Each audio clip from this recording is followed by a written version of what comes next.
presidente Lula vetou o projeto de lei aprovado pelo Congresso Nacional, primeiro pela Câmara, depois pelo Senado da República, aumentando o número de deputados federais de 513 para 531.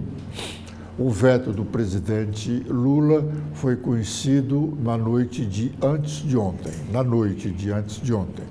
E o Congresso reagiu imediatamente, aprovando esse projeto aí, que mexe com questões do meio ambiente.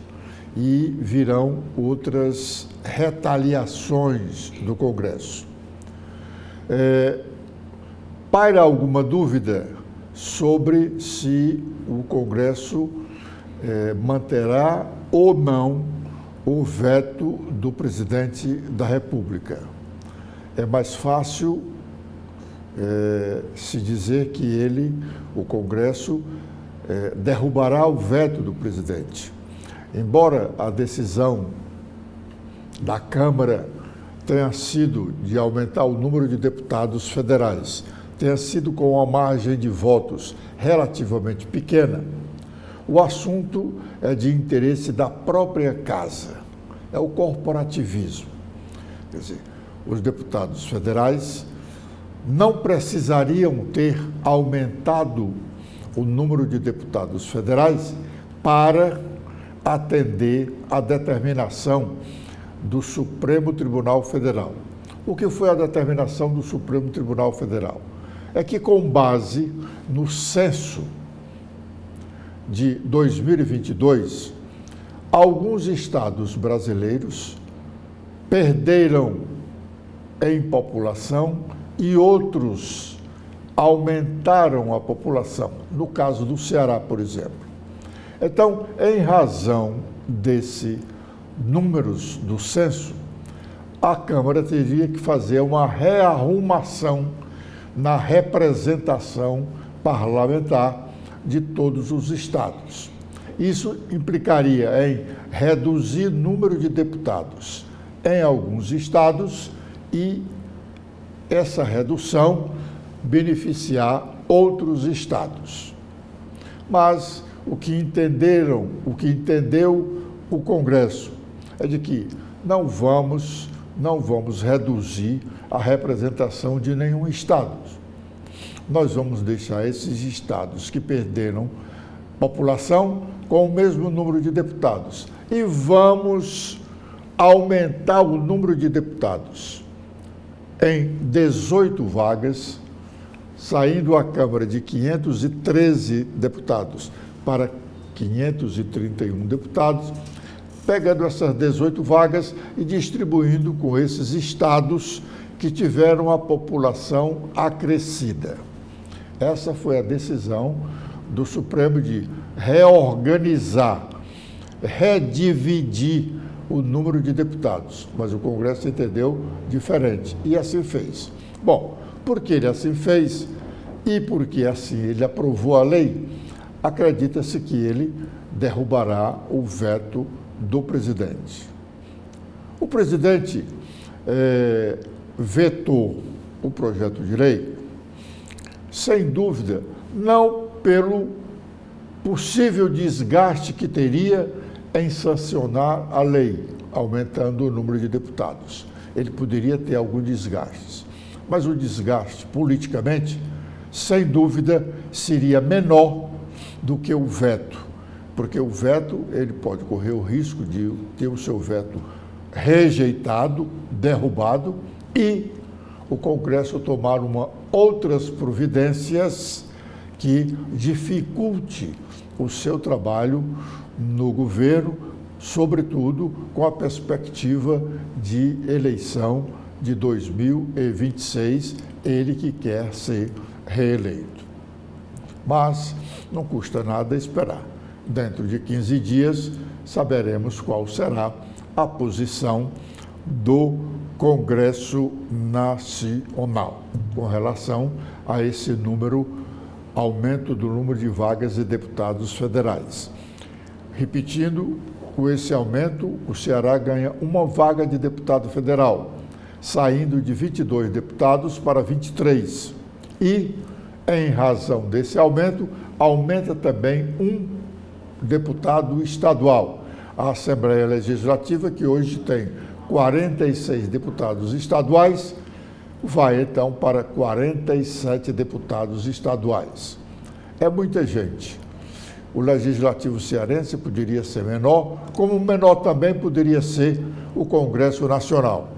Tem muita gente que não cumpre o seu dever. Agora, recentemente, nós mostramos aqui uma relação de pelo menos 9 deputados estaduais cearenses que não gostam do plenário da casa.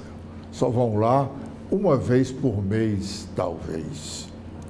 E quando só decidem votar, em alguns casos, remotamente. Mas recebem mensalmente os seus subsídios.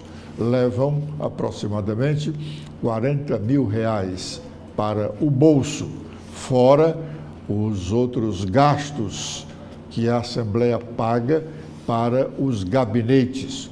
Os deputados têm a verba de desempenho parlamentar e tem uma verba do gabinete. A verba de desenvolvimento parlamentar é para eles custearem despesas de comunicação, transporte, etc. E a outra, a verba do gabinete, é para eles pagarem as pessoas que eles contratarem. Eles podem contratar pessoas para os seus gabinetes. E aí a Assembleia paga a esse pessoal. Aí é onde surge a tal de rachadinha. O deputado contrata um assessor lá por R$10 mil, a Assembleia paga R$10 mil a esse assessor e ele devolve, dependendo do acordo lá da rachadinha, devolve 5, 6, 4, 3, o que acertarem. Isso é a rachadinha. Por isso, e porque também eles não cumprem o dever que juraram cumprir quando assumiram o mandato e antes, quando foram pedir votos aos eleitores, eles prometeram ser realmente defensores da população e não o são. Foi mais negativa que positiva a repercussão da defesa peremptória que fez o senador Cid Gomes do comportamento do seu aliado e liderado, deputado federal Júnior Mano. Os amigos do senador e os de Júnior Mano aplaudiram o discurso de Cid em favor de Júnior Mano. O resto da política e boa parte da sociedade cearense que acompanha os acontecimentos políticos repudiaram. Eles ficaram um tanto quanto decepcionados com o comportamento do senador. E, embora o deputado federal Júnior Mano ainda não esteja condenado pela justiça, mas pela sociedade ele já está condenado, só em esta sociedade ter tomado conhecimento, a parte da sociedade que tomou conhecimento, do que a Polícia Federal apurou de desvios do deputado federal cearense Júnior Mano. O deputado hoje não precisa mais ser condenado pela justiça, porque pela sociedade ele já foi. O homem público precisa evitar o máximo de ser confundido com um marginal. Na hora que ele é confundido com um marginal, ele perde espaço na sociedade, porque só se confunde com marginal quem pratica atos fora da lei. desconforme com os costumes da sociedade. O senador mostrou até, em determinados momentos, o destempero que ele, vez por outra, demonstra não só para os cearenses, como para o Brasil, quando ele tem a oportunidade e quando ele, nos poucos dias em que foi ministro da Educação, esteve lá na Câmara dos Deputados. A Assembleia Legislativa Cearense, há mais de um mês, ou há mais de 30 dias, publica o seu Diário Oficial. Mas há mais de 30 dias, nós já registramos isso aqui, a Assembleia publica o seu Diário Oficial. Mas, inexplicavelmente, ainda utiliza o Diário Oficial do Estado para algumas de suas publicações, deixando dúvidas sobre a legalidade dos atos que são publicados no Diário Oficial do Estado ou no próprio Diário do Poder Legislativo.